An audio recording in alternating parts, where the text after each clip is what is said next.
Okay, today I'm going to review my Ambivision Pro settings. So just so you know, I am using an OLED 77 4K TV. Um, I did all these settings on my own. I'm not affiliated with Ambivision whatsoever. This is me just buying the product, using it. I enjoy it, and just showing you the settings I have. Will they work on your TV? I mean, again, I'm sure that there's some difference between where you place the camera, what kind of TV you're using, and everything, so it might throw you off. But if you're using a similar TV, at least it'll give you a starting point, I guess, and you can play around with it. So when you open the app, you have a bunch of settings here. So again, we're only gonna talk about the Ambivision Pro new app. I'm not using the old Wizard app. This is the new one that was just released in February.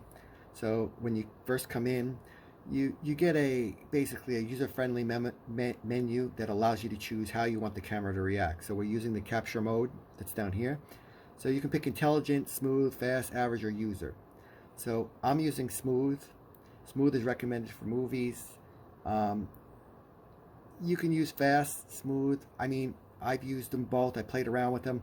Smooth works great because you'll see inside I basically adjust all the speeds in there anyway to make it come out fast. Um, Seems to be working the best for me, so that's where I'm leaving it.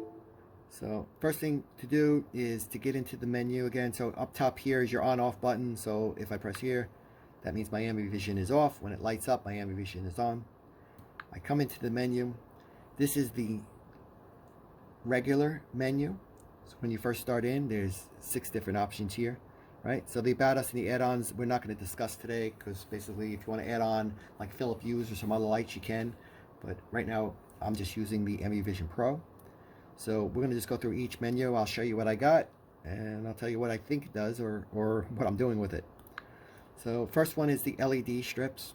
So you go into here. It basically tells you the number of LEDs you got. I got 162 on my TV. And this is my wall color. So based on the wall color you have, it'll try and make an adjustment to make the color a little bit better. This actually is my wall color. It's a light yellow. It's not a bright yellow. It's a light yellow. So I picked that one. So I will show you though what does happen when you pick a color in here. It actually changes parameters in a different menu. So I didn't catch that at first because I couldn't understand what was going on. I was making changes in one menu and I'd come back in here and I'd pick a color, and then I thought the app was just not saving what I did, but it basically was rewriting it every time I picked a different color on the wall. So you pick your color here on the app, right? This is basically how I set up my LEDs on my screen. So I did mine starting from the left hand bottom corner, went around. You can start in the middle and do an offset. I'm not doing that. I did the normal setup. Okay, that's pretty straightforward. The capture. So again, this is the part where you capture your screen and you put the dots on all 4 corners of the screen. So my recommendation is you go to YouTube, you get a white screen, and I'll show you the white screen later on, but you basically Google, you can search in YouTube, say white screen, you put it on, you tell it to capture the screen, to refresh the screen, it'll capture this picture. It takes about a minute or so. Based on your orientation, my setup, my camera is sitting 90 degrees off from the TV to the right. It'll show you your TV, and then you place these red dots in the corner. So now again, you'll see I have a stylus here. I was originally doing this on a cell phone. You can do it, but it's tough. This is on a tablet, much easier to use. Again, still moving around with the stylus. You get them on the 4 corners. So what you'll notice, and then down here, let's see if we can see that. You can't see, it gets cut off. This is the different types of TVs. This is OLED, LED, and projector. I'm choosing OLED. So what you'll notice is once you pick your 4 corners, you're going to want to go and then look at your capture screen again in white.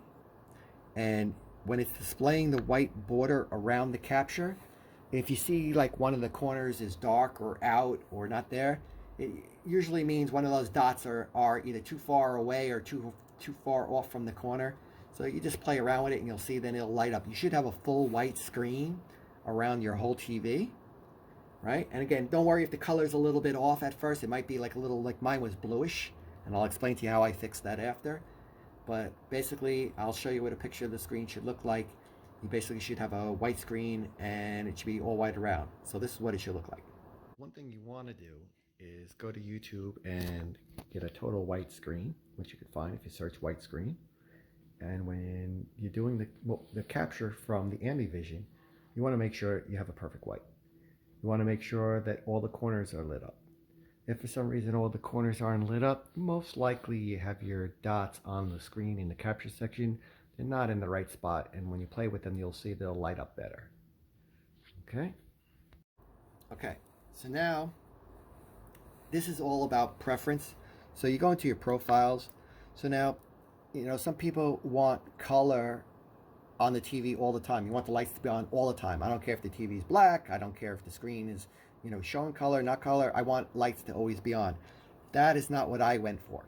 But this top row here, which is called the eye strain row, basically controls that. So if you move this up over here past the midpoint here, the lights will always be on. If the screen goes black, it'll have a light white glow around it, but the lights will never go off.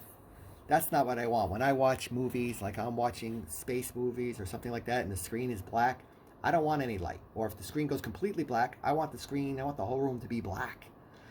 This way when someone holds up a torch or something, just the torch lights up. And the way I found out it works is if you move this down, so I say here between this word general and this word dead, right in the middle there, that seems to work the best for me, right? Again, so I didn't note, but you have general and user. General is for every setting. User, you can set up your default, so when you go in the front where I pick smooth, you can pick user settings and set up a different setting here. I'm not doing that. I did everything in general. I don't have multiple setups. Basically I'm gonna get mine fine-tuned 100% the way I want it, and I'm never gonna touch it. All right. This part here is mixing. So again, this is when the colors are being displayed, and when they talk about eye strain, they try to leave the color on the screen a little bit, and it mixes it. So you could mix it with more white or an average of the color. So again, I started off with it mixing white, and I feel that like you'll have a color like pink, but then it'll show like the color will sort of get more white, and I want the colors to be as rich as possible. I find it better when I average in the colors, so I'm putting it right underneath the G. I think this works great. Again, I have no experience in this. This is all trial and error. I've only had this thing for about a month and just playing with it. But if you look at my videos, you can see I think the color's pretty good. I mean, I might be able to tweak it a little bit more, but we'll see what happens. Smoothing. So again, the more smoothing you do, the slower the reaction time. It's basically how the lights go. If you move it down, you might see some juddering. So you could play with that. I have mine at about 25% of this line, maybe even less. But right now where it's sitting, I happen to be comfortable with it. I like it. Then you have the screen refresh time. So the screen refresh times. So the default is I believe the default is 25. This is really for speed on how fast you want it to refresh. So when I was doing my ambient light testing, it was working okay, but when I bumped this bad boy up to 50, it was catching those colors right away. And that's why you'll see, like when I do an ambient test and it's fluid and the fluid's going across, the colors are right there. So I find it really snappy. So 50 is where it's at. Is it right? I have no idea, because there's really they don't give you enough information to tell me that this is my refresh rate. But I played with it again. In the beginning I was playing with 30, I was playing with 25, 50 seems to be right where it's at. So again, for me, that's where I'm putting it. Okay. So connection, again, that's for connecting up your internet, and the add-ons and about we're not going to talk about. So then there's an advanced menu here. So you click the little tab here, we go to advanced, LED strips. Okay, so again, this is basically just tells you how many LEDs you have on each side. So on the left, your top, your bottom, your right and your bottom, how many lights, you actually just count them out, put them in there. The type of LED strips you're using, I'm using the RGBW, which has the extra white light.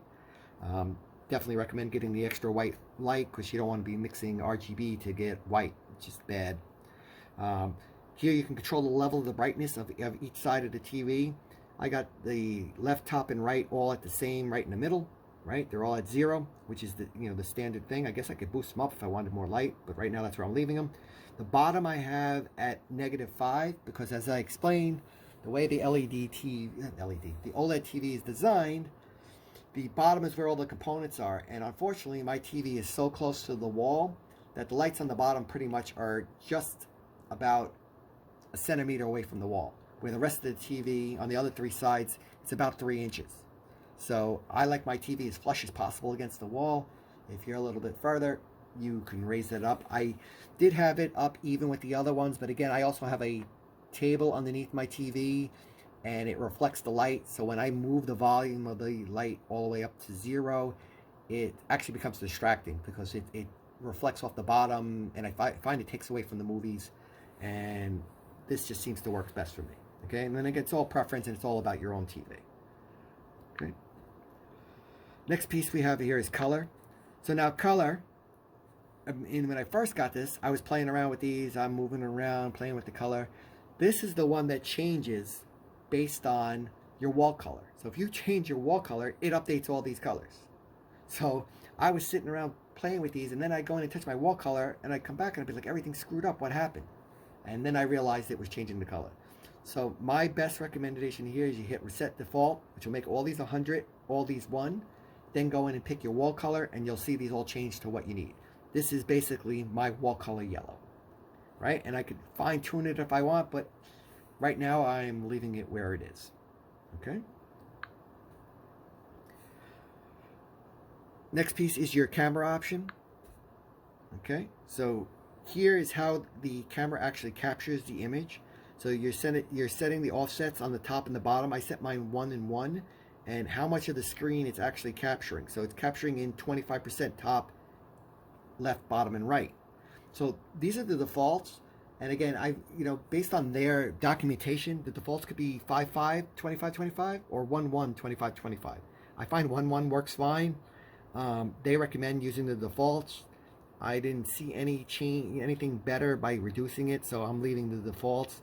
Again, this is where the camera is actually reading the screen. So it's reading it based on where the lights are there. It's not reading it in the center. Okay. Next thing is the RGB gain. So here, I didn't touch these. I played with them. I didn't find a good effect on them. But you might. I mean, you're more than welcome to play with them. But again, for me, I'll show you what I did instead. So I'm going to come back to this. This is the color curves. But first, I want to just talk about this. So here's the auto camera gain range. So this, again, I find the higher you raise this number, the whiter the colors get. Right? So you don't want your colors, it's supposed to be green, and when it gets really bright, it turns white. I want my green to stay green, and I want my, my red to stay red. So I played around with this a lot, and I find that when I move it down to 95, the greens stay green, it doesn't get washed out. Now, this lower number, I originally tried it higher, and if you start this number off higher, you lose lower colors. It doesn't pick up the colors lower. So playing around with it, this is the range I came up with. I'm using 3095. I think it works great for my TV.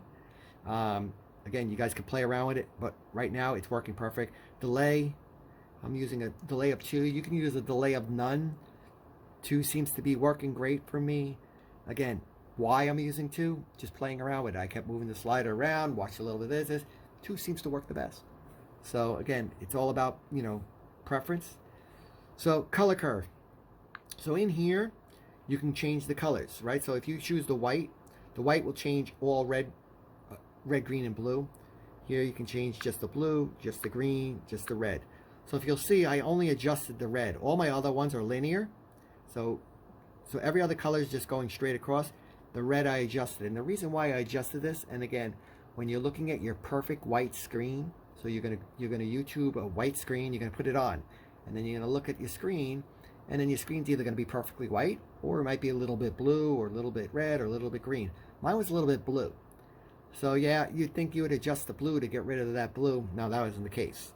So what happened was, when I put the red, and I do it live while you're on the screen, you go and you move it and you watch the screen. So the screen's white, and then you move this here, and it had a blue haze on it, and then the more I moved it, the blue went away, and when I got it to right here and here, I had a perfect white screen. So that's how I achieved my perfect white screen. So yours might be, again, my camera was the white was blue. Yours might be a different color. You might have to adjust one of the others. But again, subtle movements, you move them around, and you do it live. So as I'm watching the white screen, I'm moving the color. I wait a second, it updates, and then I say, oh, okay, that's what I'm looking for, right? So that's it on this piece here.